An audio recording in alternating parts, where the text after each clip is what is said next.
GarageBand for iOS is fantastic. We all know that. 32 tracks of recording, all the plugins you could want, lots of decent sounding instruments.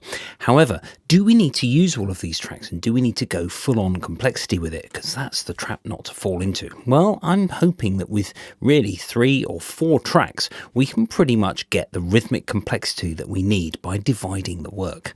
Let's take a look at that.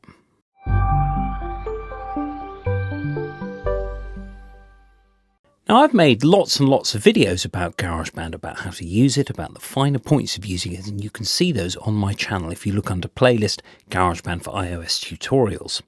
Now, I'm going to start a tune. I'm just going to click the plus button, the create document here. I'm going to go for just acoustic drums, and I'm going to record at a reasonably slow tempo so that we can hear what's going on. So I'm going to change the tempo to maybe... let's try 88, see what that's like. Yeah, okay, let's do that. Maybe slightly slower, actually, 80.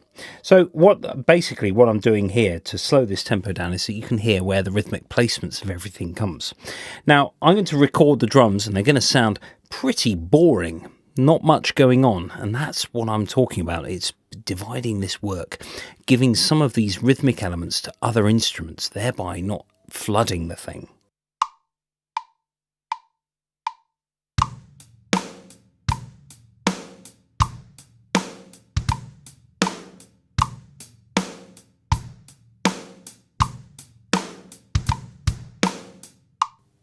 So there's my 4-bar loop.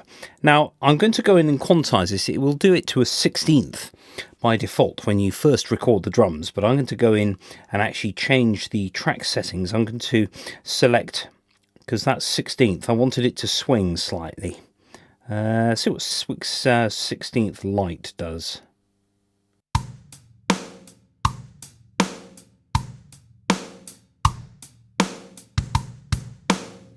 I want 16th heavy.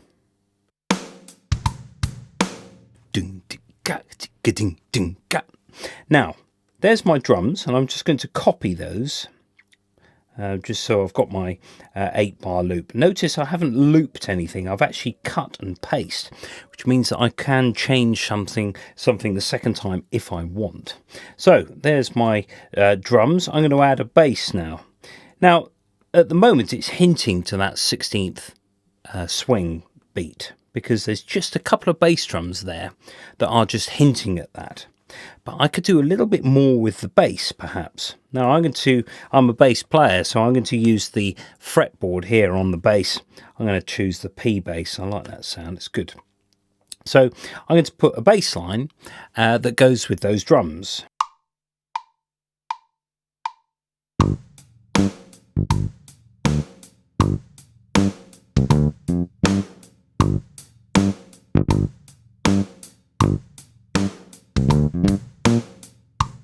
Okay, so I'm going to go and actually do that, I'm going to quantize that as well, make sure that we're swing 16th with that. I have done videos where you can change the feel slightly by storing the hi-hats perhaps on another track, which does give you slightly more flexibility when you come to play back. I'm going to copy that. Now this really does make a big difference if you are recording also things like acoustic guitars or any acoustic instruments via the mic or the iRig or whatever it is you've got. Now I'm going to get a guitar. Once again, I'm going to get the fretboard. Yeah, classic clean. Now I'm just going to go back in to the main working space, and I'm going to switch all that reverb and echo off.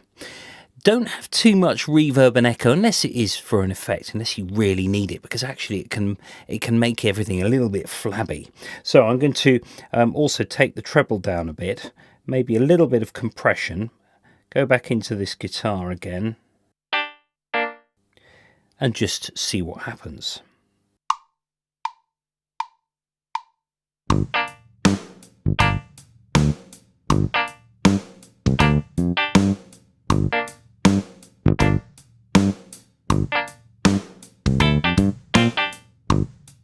Okay, something like that.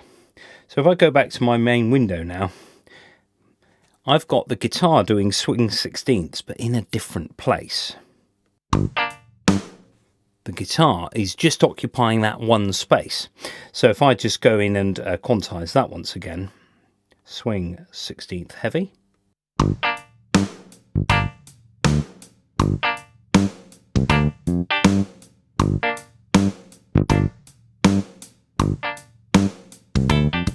I've also just taken the level down of the guitar slightly, because that initial swing 16th can sort of be a little bit sticky outy if you're not careful. Whereas if it's just slightly lower, you can do all sorts of other things with it. So I'm going to maybe get some keyboards now. Let's have a look.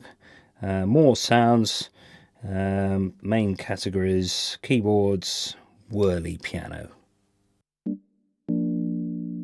Now these sort of electric pianos are very good at sort of gluing everything together, so nothing is too sort of spiky.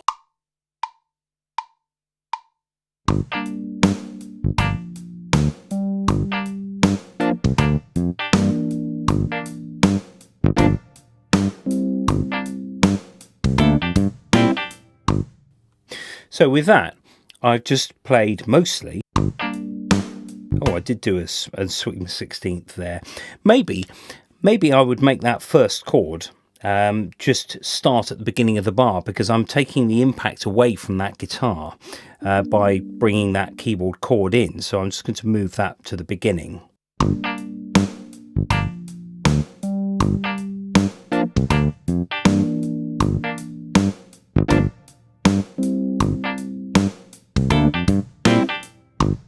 Now, that final chord at bar 4 there is slightly early, but I'm not going to quantize it this time, because actually I want a little bit of feel going on here. I don't want everything to be locked exactly to that swing 16th, but actually it was meant to be on the last 8th note, and as you can see there with the grid, it's very slightly before. So I'm just going to make it basically that last 8th note.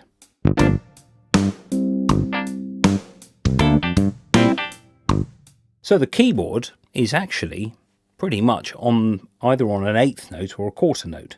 So all that 16th has been left to the bass and the guitar, and the keyboard is gluing that together. So there's 4 tracks, for example. I mean, if I had a synth, we'll go back to the keyboard, get the Alchemy synth and get a mono sort of lead. Let's have a look. Classic 70s funk lead. No. Something like that. And then I can have the synth line that's just doing its thing over all of those guitar stuff.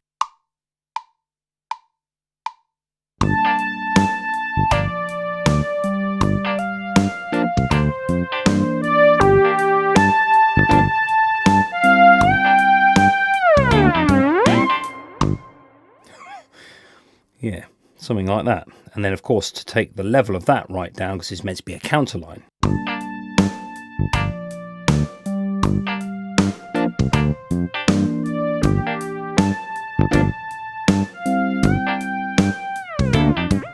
Now, I'm actually going to delete that because it's not very nice. It's not very, very rhythmic. But the point here is that we can get all of these offbeat 16ths to be taken care of by more than one instrument. So you give a particular job to the guitarist or the bass player or the drummer. And then the whirly is kind of just chords that just wash underneath that.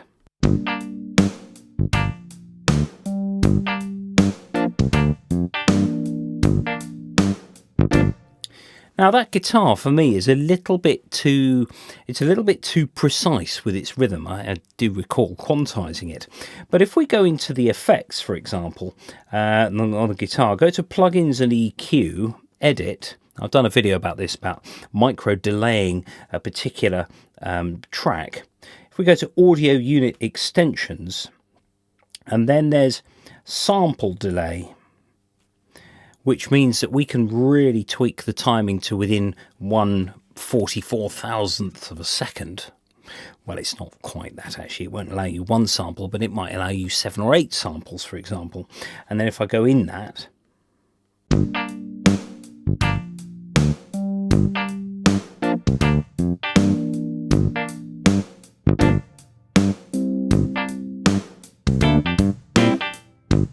that guitar is now as late as I possibly dare.